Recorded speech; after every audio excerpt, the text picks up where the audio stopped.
Today we are going to be talking about an extraordinarily famous knight from Arthur's court that is also somehow shockingly unknown to most people nowadays. That knight is Sir Bedivere, one of, if not the knight who served King Arthur the longest. Bedivere appears very early on in Arthurian legend, all the way back to the Welsh source material, as he takes a very prominent role in the Culvic and Olwen saga. Then, he also has a prominent role in Geoffrey of Monmouth's Historia Regum Britanniae, where he is also a prominent member of Arthur's court, and this is actually where he gains the anglicized name of Bedivere. Then he also shows up in several important events in Sir Thomas Malory's Le Morte d'Arthur. So considering those are the three main sources for most Arthurian legend, and Bedivere is prominent in all of them, unlike most Arthurian characters, he really should be more well known today. Historically speaking, Bedivere, or Bedwyr, as he would be known in most of the Welsh traditions, is one of the Knights of the Round Table who is almost certainly based on a real person. Most historians agree that he was likely a Romano-Briton military commander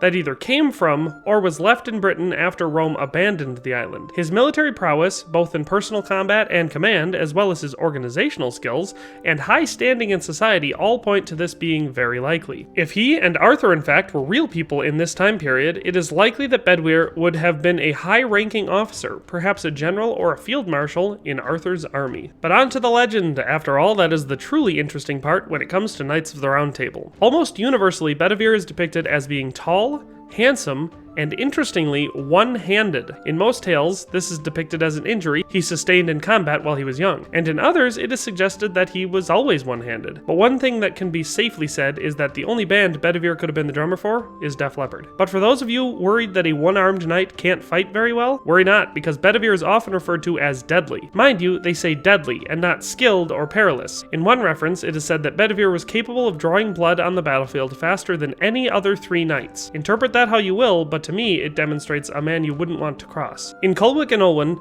Bedwyr is the most prominent character, perhaps barring the title characters themselves. In this tale, he accompanies the knight Culvic when he leaves on his quest to win Olwen's hand in marriage. This quest is where Bedwyr would obtain his legendary weapon, a magical lance that was unbreakable and particularly good at killing giants, a feat that Bedivere would accomplish more times than any of Arthur's other knights. The first stop on this mission is to see the tyrannical giant Ysbaddaden, who holds Olwen captive. Bedwyr takes the initiative here and immediately strikes Ysbaddaden with his lance, weakening him severely. It is from the giant that Culvic and Bedwyr receive their quest.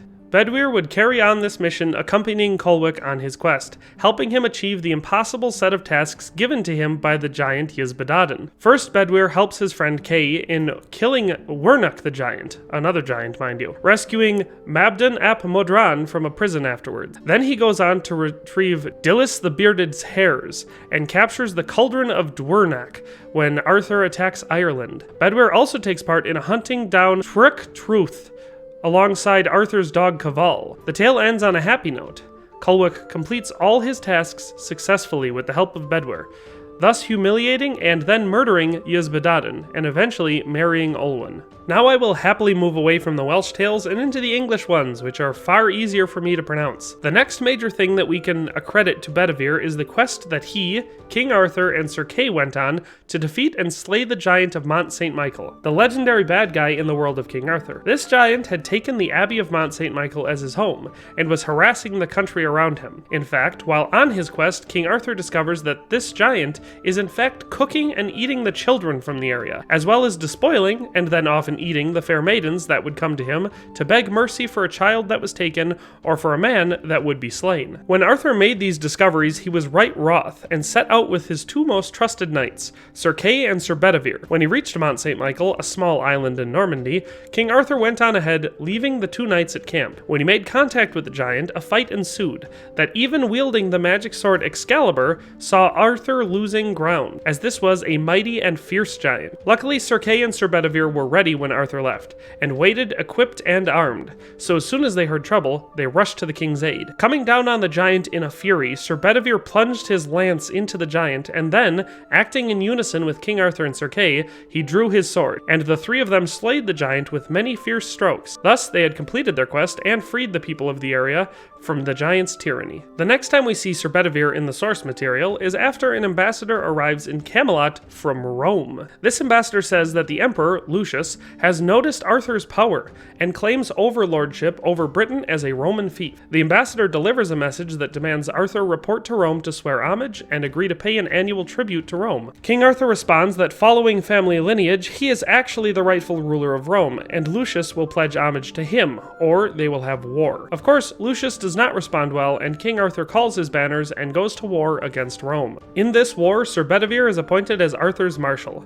That is, the supreme commander under King Arthur of all of Arthur's military forces. And what's more, in combat, the Marshal is in direct command of all cavalry forces. It shows the trust that King Arthur had for Bedivere, because up until this point, King Arthur himself insisted on the role of commanding the cavalry. This war is long and storied, but in essence, the Britons won every encounter they had with Rome, defeating them even when Rome was able to field far superior numbers, as they were often able to do early on in this conflict. Bedivere's command prowess and his personal skills were put on display regularly during this conflict, earning him much praise, alongside fellow knights of the time, Sir Gawain and Sir Kay. In the end, King Arthur's forces defeat Rome, when Emperor Lucius is killed in battle by Sir Bedivere and Sir Kay, as they are attacked at a peace summit. It is said that in this battle, both Sir Kay and Sir Bedivere, who were outnumbered 10-1, painted the scenery red after the peace was broken, and then killed Emperor Lucius in wrath after having dispatched the soldiers that he had ordered to murder them.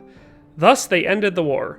King Arthur would continue on to Rome, where he would receive oaths of loyalty from all the remaining Roman nobility, thus ending the reign of Emperor Lucius and the war between Rome and Britain. From here until the end of King Arthur's reign, Sir Bedivere would serve as King Arthur's cupbearer at court and military marshal in the field. He was one of the highest-ranking members of King Arthur's court, and was often responsible for assigning quests and dispensing justice in Arthur's absence. After the reveal of Guinevere and Lancelot's affair, Bedivere would leave with Arthur to hunt down the treacherous knight. While they were absent, the evil knight Mordred would attempt his coup and seize control of Camelot. This would lead to Arthur returning from his campaign and ultimately to the Battle of Camlan, or the Arthurian equivalent to Ragnarok. It was in the Battle of Camlan that most of King Arthur's knights were slain, either fighting with Mordred against Arthur, or with Arthur against Mordred. In the end, Arthur's forces were victorious, and Mordred was slain by Arthur only after taking mortal wounds himself. In this battle, Sir Bedivere distinguished himself greatly, having personally dispatched at least 36 of Arthur's enemies while trying to protect his king. As Arthur lay dying from his mortal wound, he gave Excalibur to Bedivere and instructed him to return it to the Lady of the Lake. Bedivere went, but did not cast it into the lake the first time, as he believed the sword was too valuable and too important to Britain. When he returned to Arthur and told him that he had done this task, Arthur asked what happened,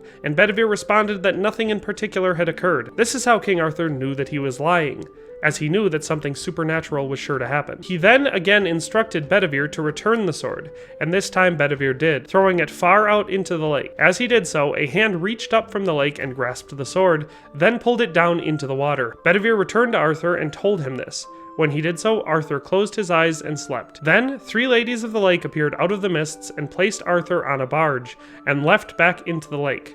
When the mists had cleared, there was no sign of Arthur, the barge, or the 3 women. After the death of his king, Bedivere abandoned his armor and his sword and withdrew to a Glastonbury hermitage that was led by the ex-Archbishop of Canterbury, whom Mordred had expelled after he had condemned Mordred's actions. Bedivere would stay here, living a life of piety until his death. Sir Bedivere's arms were described as either a golden imperial eagle on a red field, or, even more commonly, as a red banner on a golden yellow field. He is not noted to have competed in any tournaments and retains the reputation of a military knight and not one of a tourney knight. But that's all she wrote. So I'm willing to bet at least one person out there was not familiar with this knight, despite him being one of the most famous, loyal, and storied knights of the Round Table. Why don't you let me know in the comments section whether you were familiar with Bedivere already, or if you learned it all here. Also, if I missed or forgot anything, please feel free to let me know, as I'm always willing to learn something new. But in any case, thanks for watching and have a nice day, and I'll see you next time.